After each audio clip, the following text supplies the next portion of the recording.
ဇာတိတရဉာဏ်ဆိုတာကကြတော့အရင်ဘဝကအဖြစ်အပျက်အကြောင်းအရာတွေကိုအမှတ်မိပြီးတော့ပြန်ပြောပြနိုင်တဲ့ဉာဏ်ပေါ့နော်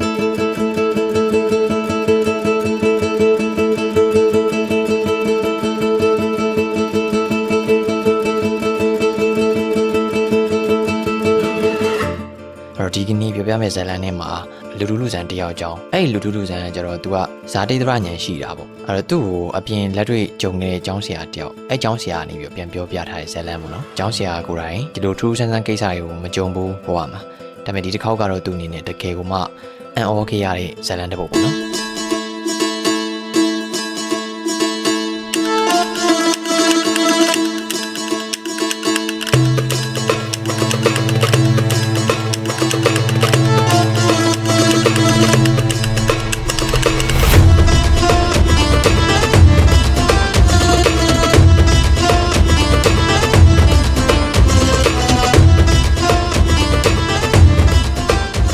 ဝေးတိုင်းနဲ့မှာအရာရီမြင့်နောက်ချမ်းမှာမြို့နယ်တွေအများကြီးရှိတယ်။အဲ့ဒီကစလင်းမြို့နယ်ကရွာလေးတွေ့ရအောင်ကျောင်းဆရာသူတာဝန်ကျတာပေါ့နော်။အဲ့တော့တာဝန်ကျတော့အဲ့ဒီရွာမှာနေရင်းနဲ့ဒီဖြစ်ပျက်တွေကိုကြုံခဲ့ရတာ။စေတုတ်တရားတို့ငဖဲတို့မင်းဘူးတို့ပွင့်ပြူတို့အဲ့ဒီကြောမှာရှိတာပေါ့။စလင်းမြို့နယ်တွေကပလူဆိုတဲ့ရွာလေးရှိတယ်။ဆိုတော့အဲ့ရွာလေးမှာကျောင်းဆရာသူတာဝန်ကျတာပေါ့။အဲ့တော့သူကအဲ့ဒီရွာမှာမူတာတန်းကျောင်းအုပ်အနေနဲ့တာဝန်ကျတာ။အဲ့သူ့ရဲ့လက်အောက်မှာတော့ကျောင်းဆရာမ၄ယောက်ရေနောက်ပြီးတော့ကျောင်းထွေတွေလုပ်သားတယောက်ရေရှိတယ်။ဒီကျောင်းဆရာကသူကလူပြိုလူလို့မဟုတ်ဘူးပေါ့နော်အိမ်အောင်ရှိတယ်သူရဲ့အိမ်အောင်ဘက်နဲ့သူစင်မြူကျွန်းမြို့မှာနေတာဆိုတော့စင်မြူကျွန်းမြို့ရဲ့ဒီရွာရဲ့ပေါ့လမ်းမဆက်သွယ်ရေးခြေနေရဂျားထဲမှာသူကနေတစ်ဝက်လောက်သွားရတယ်လို့ပြောတယ်နေတစ်ဝက်လောက်သွားရတယ်ဆိုတော့သိတဲ့အတိုင်းပဲစနေနေ့နဲ့ပိတ်တဲ့အခါမှာသွားမယ်ဆိုလို့ရှိရင်အိမ်ပြန်မယ်ဆိုလို့ရှိရင်အနိုင်ပြန်ရမှာပေါ့သိရမလားလန်ခီးကအရန်ပန်းစဆာရင်တော့ပြန်သေးတယ်လို့ပြောတယ်ဒါပေမဲ့ပြန်တဲ့အခါကျတော့အရန်ကိုပင်ပန်းတာပေါ့အိမ်မှာသားသမီး2ယောက်ရှိတယ်အိမ်ရောက်တာနဲ့သူတို့ကိုခြေပိလက်ပြနဲ့နော်ညဆိုလို့ရှိရင်ကြိုက်ခဲလို့အဲ့တော့သူဘာလုပ်ရသလဲဆိုတော့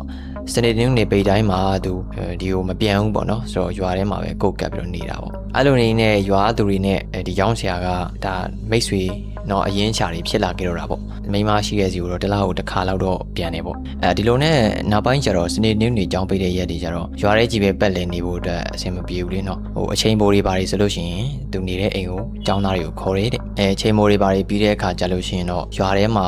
ရှောက်လေတာပေါ့အဲ့လိုလေးနဲ့ပဲရွာသူရွာသားတွေနဲ့ဆက်ဆံရေးရလဲပို့ပြီးတော့ကောင်းလာတာပေါ့ကျောင်းဆရာလေးကဒါလဲနေကြအိမ်ကြီးလည်းရှိမှာပေါ့နော်ပေါင်းလို့တင်လို့ကောင်းတဲ့သူတွေနဲ့လည်းဒါမိတ်ဆွေဖြစ်မှာပေါ့ဒါမဲ့လို့ဒီလိုပိတ်ရက်ဒီတိုင်းမှာတော့နေတိုင်းခေါ်လို့မရဘူးတဲ့မိဘတွေမှာလည်းပဲအလုပ်အရန်များတဲ့ရက်တွေပါလို့ရှိတာပေါ့နော်တောင်သူရာလုပ်ဓမ္မခိုးဆိုတဲ့ကိစ္စမှာလည်းပဲနည်းနည်းလေးလှုပ်ရှုပ်တဲ့ကာလကြီးဆိုတာရှိတာပေါ့အဲဒီကာလကြီးဆိုလို့ရှိရင်တော့အလိုက်မသိပဲနဲ့ဖွင့်နေလို့မဖြစ်ဘူးဒီနေ့ကြတော့ဗျာဒီကျောင်းဆရာလေးကထူးထူးဆန်းဆန်းဖြစ်ကိုသွားကြုံရောက်အဲ့နေရာထူးထူးခြားခြားမနက်စောစီစီပေါ့နော်စိတ်ထဲမှာတမျိုးတော့ဖြစ်နေတာပေါ့ဟာတတာနဲ့အဲ့နေရာကျောင်းပိတ်ရဗျစနေနေ့နေပေါ့ဒါပေမဲ့တီးနှံပေါ်ချိန်ဆိုတော့အလုပ်တွေကရှိနေတာဆိုတော့ကျောင်းသားတွေကအချိန်မခေါ်လို့မရဘူးပိတ်ထားရရက်ပေါ့အဲ့လိုပဲမနက်စောစီစီအစာပြေးလေးစားပြီးတော့တောင်တင်းမြောက်တင်းနဲ့ခြေရကုတ်ပြပေါ်မှာထိုင်နေရင်းနဲ့9 နာရီလောက်ကျတော့ဇိုးကနေစက်ကနေစိတ်ထဲမှာအလဲသွားခြင်းစိတ်အရန်ပြင်းပြလာတယ်သူ့ရဲ့မိတ်ဆွေအရင်ပေါ့ဦးလာဆောင်တို့လင်မယား2ယောက်ပဲရှိတယ်တဲရှိတယ်အဲ့ဒါကရွာရဲ့အနောက်ဘက်ကတောထဲမှာတောထဲကိုသွားရမှာအဲ့မှာသူကထူးခြားခြားနော်အဲ့တဲကိုအရန်သွားခြင်းစိတ်ပေါက်လာတာအဲ့အချိန်ကမနက်စာဒါမှမဟုတ်နေ့လယ်စာပေါ့ဗျာမနက်ကလည်းအစာပြေးစားထားတာဆိုတော့အဲ့လိုစားရမယ့်အချိန်ဗျနောက်ထပ်နိုင်ဝက်လောက်စောင့်ပြီးလို့ရှိရင်ဒါစားပြီးတော့မှသွားလို့ရတယ်ပေါ့နော်ဒါပေမဲ့ကျောင်းဆရာရဲ့စိတ်ထဲမှာတွန်းအားတစ်ခုကမတိမတာဖြစ်နေဇိုးကနေစကနေကောက်ပြီးတော့ထသွားလိုက်ရောရွာနောက်ဖက်တကားကနေထွက်လာအုတ်ထုပ်လည်းမပါဘူးထီးလည်းမပါဘူးနောက်ရေဘူးလည်းတောက်ဆရာမပါဘူးတကယ်တမ်းအဲ့လေတွေကိုနိုင်ဝက်လောက်လမ်းလျှောက်လို့ရှိရင်ရောက်တယ်နော်တဲကြမှာရေတောက်မယ်ဘာညာပေါ့စားရင်တောက်ရင်လို့လည်းဖြစ်နေတော့တဲကြမှာဒါသူတို့စီကတခုစားလိုက်မယ်ပေါ့ဗျာကြီးလက်တော်သူတောင်သားကြီးဆိုတာကကိုယ်မရှိရှိချပြီးတော့ကြွေးကြတာမလားကျွန်တော်ကျောင်းဆရာလည်းအဲ့လိုတွေးပုံရပါတယ်ဒါနဲ့ပဲသွားရင်းနဲ့ဗျာဒီလားနေရလဲပူချွေးရလဲထွက်မိနစ်20နာရီဝက်အေးလောက်ရှိပြီဗျာအဲ့နေထားမှာကျောင်းဆရာသတိထားမိလိုက်တာဟောဗျာငါသွားနေတာပေါ့တဲလည်းမတွေ့ပါလားဒီဘက်တောလိုက်တီကလူကလည်း1ယောက်စာ2ယောက်စာပဲရှိတော့တာဗျာဘာလို့ဒီဘက်မှာမှုရှာမြစ်ချိုးတဲ့သူတွေနောက်တစ်ခုဝါခုတ်သမားတွေဒီလိုလူတွေပဲလမ်းသွားလမ်းလာရှိတာပေါ့လမ်းကလည်းလူတွေပြက်နေပြီပေါ့ဗျာအဲ့တော့မေးစရာလူကလည်း1ယောက်မှမတွေ့ဘူး နေကြီးကလည်းပူလာပဲအဲ့လိုနဲ့ကဲပါကွာတောင်ကျောတွေပေါ်တက်ပြီးတော့ခမင်းမြနေပြီးတော့ကြည့်လိုက်ပါအောင်မယ်ဆိုပြီးတော့ကျောင်းဆရာတောင်ဒီပေါ်တက်ရင်းနဲ့ရှာကြည့်လိုက်တော့တောင်ဒီပေါ်ရောက်တော့လည်းပဲမျက်စိကလဲနေတော့မယ်အရှိနောက်တောင်မြောက်ဘေးပဲညာအကုန်ဝေးကြည့်ဒါမဲ့တဲနဲ့တူတဲ့အဆောက်အုံဆိုလို့ဘာမှမရှိဘူးအပတ်ကအကုန်လုံးအုံဆိုင်တစ်တော်တွေကြီးပဲဖြစ်နေဟာထူတော့ထူပြီးဟေးပေါ့ဘာမှဖြစ်တာလည်းမသိဘူးပေါ့နည်းနည်းလေးတန်တရားဝင်လာဒီနေရာရောက်ကွာငါသွားနေကြနေရာတွေပါပေါ့စဉ်းစားကြည့်ဗျာကိုသွားနေကြနေရာတွေကနေပြီးတော့လမ်းရှာလို့မတွေ့တဲ့အဖြစ်အပျက်ကဘလောက်ထိများစိတ်နှောက်ယှက်ဖြစ်စရာကောင်းနိုင်မလဲလို့ပြီးတော့တောကြီးရဲ့လေကောင်မှာတယောက်တည်းလက်မှာလက်ပတ်နာကြီးလေးတော့ပါတယ်ဗျအဲ့ဒါနဲ့ပဲကျောင်းဆရာလက်ပတ်နာကြီးလေးကိုစက်ကနေမြှောက်ကြည့်လိုက်တယ်ဟောဗျာအချင်းကဘလို့ကုန်းလို့ကုန်းသွားမှန်းကိုမသိတာပြောကို12နာရီတောင်ထိုးသွားတယ်လာတာ9နာရီလောက်ကလေးကထွက်လာတကယ်တမ်း9ခွဲလောက်ကလေးကဒီတဲကိုရောက်အောင်ပါပေါ့ဘိုက်ထဲမှာလည်းအစာမစားခင်ပဲနဲ့ထွက်လာတာဆိုတော့တချို့ကမြည်နေပြီးထီးမပါနေပူကြီးတဲ့ဆိုတော့ဗျာသိတဲ့အတိုင်းပဲရေကလည်းရမ်းစားနေပြီဒါနဲ့ပဲနောက်ဆုံးဘာလုပ်လိုက်လဲဆိုတော့ဒီနန်းတစ်ဝိုက်မှာအမြင့်ဆုံးတောင်လေးပေါ့အဲ့တောင်လေးပေါ်ကိုတက်လိုက်တယ်တောင်ထိပ်မှာပင်ကြီးတစ်ပင်ရှိရဗျပင်ကြီးအောက်ကိုရောက်တော့ကျတော့ဘေးပဲညာကြည့်လိုက်တယ်ပဝန်းကျင်ကအကုန်လုံးတောကြီးမြန်မဲကြီးပဲဒါနဲ့ကဲကွာစိတ်ကိုလျှော့လိုက်တယ်ပေါ့နော်ပြီးတော့မှပဲရှာတော့မယ်အေးဆေးမှာပဲမဟုတ်လေရွာဘက်ပဲပြန်တော့ပေါ့ကွာဆိုပြီးတော့အဲ့အပင်ကြီးရဲ့အောက်မှာကျောင်းဆရာခြေပြလက်ပြနဲ့လဲချလိုက်တယ်အဲ့အချိန်မှာနောက်ကနေချိုးချွတ်အတန်စကြရောကျောင်းဆရာကြောက်တဲ့သူမဟုတ်ဘူးဗျနေကင်းကြောင်တောင်ကြီးချိုးချွတ်ကြတော့ခရီးသွားပေါ်တော့တွေ့ပြီဆိုပြီးတွေးလိုက်တာတစ်ပင်လေးကိုရနေပြီးတော့လှမ်းပြီးကြည့်လိုက်တဲ့အခါကျတော့ကျောင်းဆရာထင်တာကတော့တစ်ခုတ်ဝါခုတ်တွေကတယောက်ယောက်များလာပေါ့ဒါပေမဲ့သူမြင်လိုက်တာတကယ်ကိုတင်းငင်အေးချမ်းတဲ့မျက်နှာနဲ့ရသေးလေးတစ်ပါးသူ့စီကိုတဲ့လျှောက်လာနေတာဗျခရီးဦးကြိုပြုတ်ပြီးတော့နေရာထိုင်ခင်းပေးလိုက်တာပေါ့ဒီလိုနဲ့ဥချပြီးတဲ့နောက်ကျတော့ရသေးလေးကစကားဆဆိုတာပေါ့တကားကြီးပေါ့ဒီတောဒီတောင်နဲ့တင်းရင်တနည်းရှိပြီးသားမဟုတ်ဘူးလားဘာဖြစ်လို့များဒီညမှာမျက်စိလဲနေရတာတော့ပေါ့အဲ့ဒါနဲ့ကျောင်းဆရာလေးကလည်းရှောက်တာပေါ့ဒီလိုမျိုးတစ်ခါမှမဖြစ်ဘူးပါဘူးဗျာဟိုဒီကနေ့မှာတော်တော်ကြီးကိုမျက်စိလဲနေတာဗျာတကားကြီးရတယ်စာလောင်းမိုးသိမ့်မှုတန်းကြောင့်ပဲမျက်လုံးမှားနေတာပါတဲ့တကယ်တမ်းတကားကြီးရှာနေတဲ့တဲစုကပိုးကောင်မှမဟုတ်ဘူးလားဆိုပြီးတော့တောင်ပေါ်ကနေပြီးတော့ခက်လန်းကတစ်ပင်အုပ်ကိုလှမ်းပြီးတော့လက်ညှိုးထိုးပြလိုက်တာအဲ့ဒီကြတော့မှတစ်ပင်အုပ်လေးရဲ့ထိတ်နားမှာတစွန်းစပေါ်နေတဲ့တဲခေါင်မိုးလေးလှမ်းတွေ့ရတာဒါနဲ့ပဲချူဆန်းဖြစ်သွားတာပေါ့ခုနတုန်းကငါဒီလောက်ရှာနေတာဘာလို့မတွေ့တာပါလဲပေါ့ဒီတောင်ကုန်းကလည်းဒီနန်းတော်အိမ်မှာအမြင့်ဆုံးတောင်ကုန်းပဲပေါ့အဲ့မှာရသေးလေးက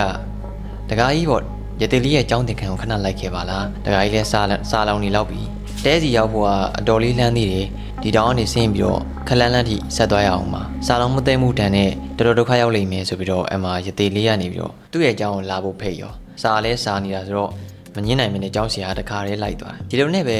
2မိနစ်3မိနစ်လောက်သွားလိုက်တော့တဲပင်ကြီးတစ်ပင်ရဲ့အောက်မှာတစ်ဖက်ရက်တဲလေးတွေ့တာပေါ့ယာယီဖြစ်ပုံရပါတယ်တဲလေးကတခါကြီးရဲ့တဲ့တဲသီးပဲရှိတယ်တဲ့ရော့တယ်တဲသီးပဲစားပေါ်တဲ့စိတ်ကြိုက်စားလို့ရပါတယ်တဲ့တဲသီးလေးတစ်လုံးကောက်ကိုင်းနေစဉ်းစားမိတာပေါ့ဒီနန်းမှာဒီလိုတဲလေးခါတိုင်းမတွေ့ဘူးပေါ့တဲလေးကလည်းယာယီတဲလေးထရွက်လေး50ကျန်နဲ့ပဲတဲဖြေအောင်စောက်ထားတာအဲ့တော့တစ်ချက်စိတ်ထဲမှာတော့ကိုတတိပေးနေမိတာပေါ့ဒါမဲ့လည်းစားလောင်နေတဲ့စိတ်ကထိမရတာနဲ့ပထမဆုံးတဲသီးလုံးကိုစားပြီးတော့စားလိုက်တယ်အဲ့ဒီအချိန်မှာထူးထူးကဲကဲတတိချမိတာရတိလေးပေးတဲ့တဲသီးကအရန်ကိုချိုနေတာအနံ့ရတာနဲ့ပြည့်စုံနေတာပေါ့အနံ့ကလည်းပုံမှန်တဲသီးတက်ကိုပုံမွေးနေတာပုံမှန်တဲသီးဆိုတာကအချိုတတ်ပါတယ်ပြီးတော့အဖန်တက်လေးနည်းနည်းပါတယ်ဒါပေမဲ့ဒီတစ်ခေါက်စားရတဲ့တဲသီးကလုံးဝအဖန်တက်မပါဘူးအချိုသီးတဲ့ပေါ့နော်ရတာထူးခဲဒါနဲ့ပဲ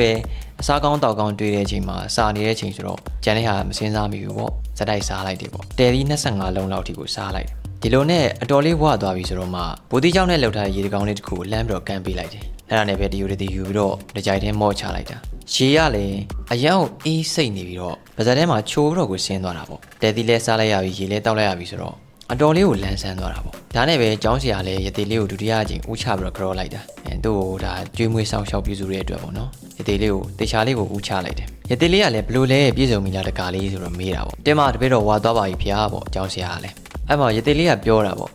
ကဲ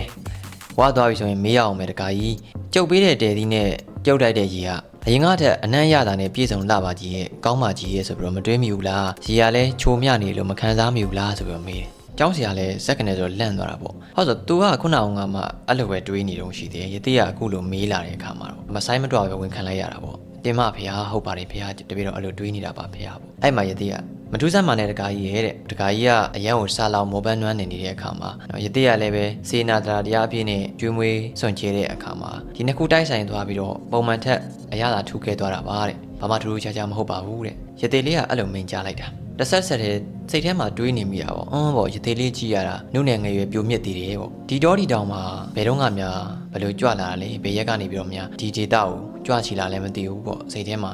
ဒါလေးမေးလျှောက်ကြည့်အောင်မှာပဲလို့တွေးနေတော့မှရှိသေးတယ်ရတိကပါဇက်ကနေပြီးတော့မိန်တယ် ဩတဲ့တခါကြီးကအရင်တော့ဒီနေရာမှာမမြင်ဘူးတဲ့ကျုပ်အကြောင်းတွေးတော့ကြံစားပြီးတော့သိကျင်နေပြန်ပြီဟုတ်တဲ့ကျောင်းဆရာတယောက်ဒုတိယကျင်အဟောသွားရောရသေးလေးကစချီပြီးတော့မိန်နေစကားဒီလိုဗျကဲနားထောင်တကားလေးကျုပ်ကတောက်ကြံတာပါဗျလူဘွားတော်ကနာမည်ကတော့မောင်တောင်းပေါ်ဗျာတဲ့ကျုပ်မေကလည်းကျောင်းဆရာမတယောက်ပဲကျုပ်ရဲ့မွေးသမီးခင်ကျေးဇူးရှင်ကအရင်ဘဝတစ်ဆက်ကြောကြာတော့ကကျုပ်ရဲ့သမီးဖြစ်ခဲ့တာဗျာဆိုပြီးတော့ပြောတာပေါ့နော်ကျုပ်ကလည်းအဲ့ဘဝကသူ့ဖေပေါ်ဗျာတဲ့အဲ့တော့ကကျုပ်ရဲ့နာမည်ကဥပအုပ်လို့ခေါ်တယ်ဆိုပြီးတော့အစချီပြီးတော့စိတ်ဝင်စားစရာဇလန်းကိုအစပြောတော့တာပေါ့ဥပအုပ်ဘဝမှာဒီရတိလေးကအဲ့ရွာသူကြီးပေါ့တမတ်လဲကြားတယ်စစရလည်းစီမံခန့်ခွဲနိုင်တဲ့ရွာသူကြီးတယောက်ဖြစ်ခဲ့တာပေါ့ဒီလိုနဲ့တနေ့မှာတော့သူတို့ရွာကိုနဲလက်ဓမ္မဂတိကဆရာတော်ကြီးပါရောက်လာတယ်ပေါ့ဆရာတော်ကြီးကအတော်လေးကိုတည်ငြိမ်ပြီးတော့တရားသူတရားမြတ်ရထားတဲ့ကြက်တီအလွန်ရှိတဲ့ဆရာတော်ကြီးတပါပေါ့ဥပအုပ်ကအတော်လေးကိုကြည်ညိုသွားတာဒီလိုနဲ့ဆရာတော်ကြီးတရားကိုနာယူရပြန်တော့လေဒီတော့ကနာယူဖို့တဲ့တရားတွေနဲ့မတူပဲနဲ့အတော်လေးကိုနားလည်သွားတယ်ပေါ့နော်လောကီရေးရာတွေကိုပြစ်ပယ်ခဲ့ပြီးတော့လောက်ကုတ်တရားကြီးရတော့ကျင့်ကြံအားထုတ်တော့မယ်ဆိုတဲ့ဆုံးဖြတ်ချက်တစ်ခုကိုသူ့ရဲ့စိတ်ထဲမှာချသွားမိတယ်ဆရာတော်ကြီးကလည်းချက်ချင်းမပြန်သေးဘူးရွာဦးเจ้าမှာ2ရက်3ရက်လောက်သတင်းသုံးဖို့အတွက်အစီအစဉ်ရှိတယ်ပေါ့ဒီလိုနဲ့အဲ့ဒီညမှာပဲဥပအုပ်တယောက်နှစ်ဖူးပေါ်လက်တင်ပြီးတော့တေချာစဉ်းစားတယ်ငါလောကီရေးရာတွေကိုတကယ်စိတ်ကုန်တာလားငါတရားတို့တရားမြတ်တွေတကယ်လိုက်နာကျင့်ကြံလိုတာလားပေါ့အဲ့လိုစဉ်းစားပြီးတော့အဲ့ညတွင်ချင်းပဲဆုံးဖြတ်ချက်ကိုချလိုက်တယ်လောကီရေးရာတွေနဲ့ပတ်သက်လို့ငါတကယ်စိတ်ကုန်နေပြီနောက်နေ့မနေ့ကျတော့သူ့မိသားစုကိုပြောအဲ့နောက်တော့ညနေကျတော့ရွာတွေကအရေးပါတဲ့လူတွေကိုခေါ်ပြီးတော့ကြုတ်ရွာသူကြီးမလုပ်တော့ဘူးဗျာဆရာတော်ဘုရားကြီးရဲ့အပါမှာရေဝေချမ်းကမ်းလိုင်းရင်းနဲ့ပဲတရားဓမ္မတွေကိုစီးပွေးရင်းနဲ့ကိုယ်တိုင်အားထုတ်တော်မယ်ဗျာဆိုပြီးတော့ပြောတာပေါ့ဒီလိုနဲ့ပဲဆရာတော်ဘုရားကြီးမြန်မာပြည်နှံ့ကိုနယ်လှည့်ပြီးတော့တရားပွဲတွေကျင်းပတဲ့အခါမှာဥပအုပ်ကသူနောက်ကနေပြီးတော့ရေပူရေချမ်းကမ်းလိုင်းရင်းနဲ့ပဲလိုက်ပါသွားခဲ့တယ်အားတဲ့ချိန်လေးမှာဆရာတော်ကြီးစီကနေပြီးတော့သိကျင်မြဓမ္မအကြောင်းတွေကိုကောင်းကောင်းလေးလေ့လာစီးဖို့ဝင်ရခဲ့တာပေါ့အဲဒီလိုပဲသူကကက်ဆက်တိတ်ခွေတစ်ခုအတန်ဖန်းဆက်တစ်ခုဝယ်လိုက်တာပေါ့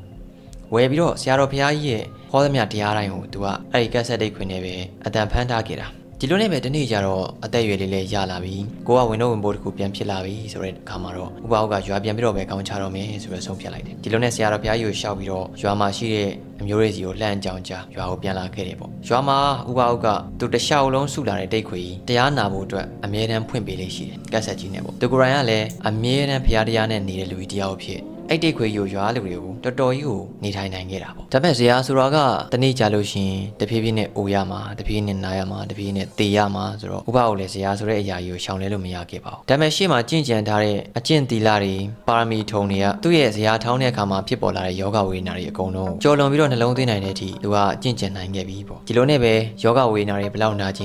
်ရခံစားရတရားကိုပဲနှလုံးသွင်းပြီးတော့အရာတွေမှာလဲနေတာဒီလိုနဲ့အေးအေးဆေးဆေးပဲခေါင်းချရတော့မယ်လို့တွေးနေတဲ့အချိန်မှာမထင်ထားတဲ့လေပြောင်းတစ်ခုကထဖြစ်တော့တာပဲအဲ့ဒါကတော့သားသမီးတွေပေါ့ဗျာသားသမီးတွေကအော်ဂျင်နဲ့ရံဖြစ်ကြတာပေါ့သူ့ရဲ့သားနဲ့သမီးတရားဓမ္မဆိုတော့ဘာမှလည်းမသိလိုက်လည်းမသိကန်းဆိုလည်းမသိရကော်ဒါကြီးနဲ့ပတ်သက်လို့ပြောတာဗျာဘယ်လိုပြောလိုက်လဲဆိုတော့အဖေတီးရင်းနဲ့ဒီရကော်ဒါကြီးကိုငါတို့တချင်းသွင်းမယ်ဘာညာပေါ့တယောက်ကကျတော့ချင်းသွင်းညင်မှုပေါ့သူတို့ခေတ်ကအတန်ဇလန်းတွေရှိတာပေါ့အတန်ဇလန်းတွေသွင်းမယ်ပေါ့အဲ့လိုညင်းခုန်နေကြတာပေါ့တရားတွေကိုဖြတ်ပြီးသွင်းမယ်ပေါ့ဗျာသိရမလားအဲ့တော့သူ့ရဲ့ဘဝမှာစုထားတဲ့အနည်းနည်းလာစုထားတဲ့တရားတွေဒီတရားခွေတွေကိုဖြတ်မယ်ဆိုတဲ့အတန်လေးကြားရောဒေါသဖြစ်သွားတာပုံမှန်ဆိုလို့ရှိရင်ကျမ်းမာရေးကောင်းတဲ့အနေအထားမှာဆိုရင်ဒေါသကိုကောင်းကောင်းကြီးထိန်းနိုင်တဲ့အနေအထားရှိပေမဲ့ခုကဝေနာကိုပါဖျောက်ပြီးတော့ရှုနေရတဲ့အနေအထားမှာဒီတန်ကိုကြားလိုက်ရတဲ့အခါမှာဒေါသပါသွားပြီပြီးရင်စိတ်ကမဖြောင်းတော့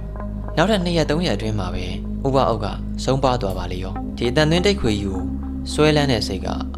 တစုံစာပါသွားလေရောဒါနဲ့ပဲကြင့်ကြံလာတဲ့တရားတွေဟာအကျိုးမဖြစ်ဘဲနဲ့အဲ့ဒီစိတ်လေးကသွားပြီးတော့အကျိုးဖြစ်တာတည်ပြီးတာနဲ့နောက်ဘဝကူတယ်လေတည်သွားတာနဲ့ပြန်တဲ့ဘယ်ရောက်သွားလဲဆိုတော့အင်းရှိမှာခွေးနေတဲ့ငွေမာကြီးရဲ့ဝမ်းပိုက်မှာပရိသတ်တွေသွားတီရောတယ်ရသေးလေးကအဲ့လိုမိန်လိုက်တော့ဒီလောက်ကြီးထိကြင့်ကြံလာပြီးမှငွေဘဝကိုရောက်သွားတာလားဗျာထမွေဖြစ်သွားတာလားဟုတ်တယ်တကားကြီးတဲ့တတိတစ်ချက်လွတ်သွားတာနဲ့ပဲ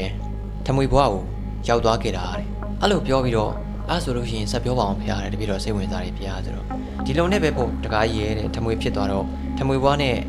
ကျင်လဲကြက်စားရင်းနဲ့တခြားမွေတွေလို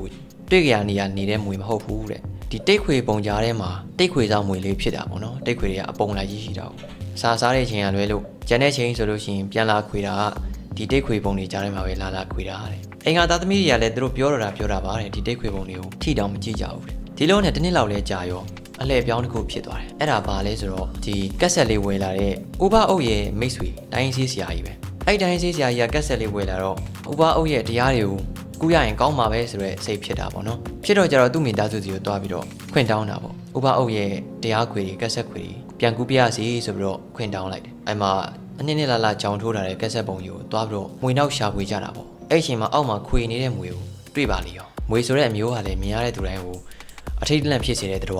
ကိုဥပအုပ်ရဲ့သားကြီးဖြစ်သူကတန်တွင်ကိုယူပြီးတော့အဲ့မွေတွေကိုတစ်ခါလဲတိုင်ရောဒီလိုနဲ့ပဲမွေဘွားညီကုန်းချောရရှာတယ်မွေဖြစ်ပေမဲ့လည်းဥပအုပ်ရဲ့အတိတ်ဘဝသီလကံအကြောင်းတရားတွေကြောင့်ပဲလူဘဝကိုပြန်ရတာပေါ့လူဘဝဝေးဝေးလန်လန်မှာသွားရတာမဟုတ်ဘူးမွေဘဝတည်ပြီးတာနဲ့အဲ့ညမှာပဲဥပအုပ်ရဲ့သမီးကျောင်းဆရာမှာပေါ့နော်အဲ့ကျောင်းဆရာမရဲ့ဝမ်ပိုက်ထဲမှာတခါတည်းတတိပြန်တည်တယ်တဲ့ဒီကနေပြီးတော့အခုတောက်ကြတာရတေလေးဆိုတာဖြစ်လာတာပဲတခါကြီးတဲ့ရတေလေးရဲ့လူဘဝတုန်းကတော့မောင်တောင်းတန်ဆိုတဲ့နာမည်နဲ့ပေါ့အဲ့လိုနဲ့ကျောင်းဆရာလေးကပိုစိတ်ဝင်စားသွားတယ်ရှင်ဖျားတဲ့မောင်တောင်းတန်ဘဝကနေပြီးတော့ဘယ်လိုလုပ်ဒီလိုမျိုးရတေလေးဘဝကိုရောက်လာတာလေဖျားတဲ့ဒီကလည်းစိတ်ဝင်စားစရာကောင်းမဲ့ဘဝစကြောင်းတစ်ခုလို့ထင်ပါတယ်တဲ့ပြီးတော့အမိန့်ကြားပြပါအောင်ပေါ့အဲ့လိုလျှောက်ထားတဲ့အခါမှာရတေလေးကရေကိုတကြိုက်မို့ပြီးတော့ဆက်ပြီးတော့ပြောပြတယ်အေးတဲ့မောင်တောင်းတန်ဆိုတဲ့ဘဝမှာတော့အသက်၄နှစ်လောက်ရွယ်ကလေးကအဆဆရရတော်တော်များများကိုအကုန်ပြောနိုင်နေပြီတခါကြီးတဲ့လွန်ခဲ့တဲ့တန်တရားနှစ်ဘဝလုံးကောင်းကောင်းသတိရပြီးတော့ပြန်ပြောနိုင်ခဲ့တာတဲ့ဥပအုပ်အနေနဲ့တကြီးဘဝပိုင်ဆိုင်ခဲ့သမျှမြေယာတွေဧကအတိအကျဘယ်နေရာပါဘယ်နေရာပါအကုန်လုံးပြန်ပြောနိုင်တာအဲ့နောက်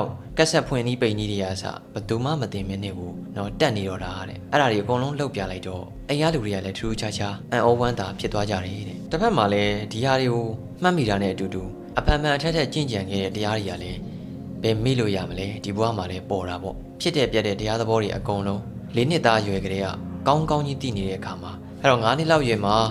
အိမ်ကိုခွင့်တောင်းပြီးတော့ကိုရင်လေးဘွားနဲ့သာသနာ့ဘောင်ကိုစပြီးတော့ခြေလန်းစားခဲ့တော့တာပါပဲတခါကြီးတဲ့အဲ့ဒီကနေဒီနေ့ထိပါပဲတခါကြီးတဲ့တရားတွေကိုကျင့်ကြံအားထုတ်လာလိုက်တာတဲ့ဒါနဲ့ကျောင်းဆရာလေးကလည်းစဉ်းစားမိတာပေါ့ဘယ်ရက်ဒီမှာလှည့်လဲပြီးတော့အားထုတ်မိပါသလဲဆိုပြီးတော့ထပ်မိလိုက်တယ်ဒါကတော့မသိချင်မှနဲ့တကားလေးရဲ့ရသေးကအဆင်ပြေတဲ့နေရာမှာအဆင်ပြေလို့ကျင့်ကြံအားထုတ်တာပါတဲ့နေရာမပြောဘူးဆိုတာကတဲ့ရသေးလေးကိုရင်ဘွားတော်ကလူမျိုးမျိုးနဲ့ထိတွေ့ဆက်ဆံနေရတဲ့နေရာမဟုတ်လားတဲ့အဲ့တော့ကိုပိုင်ချင်းဆိုတာကမရှိသလောက်ရှားတယ်လ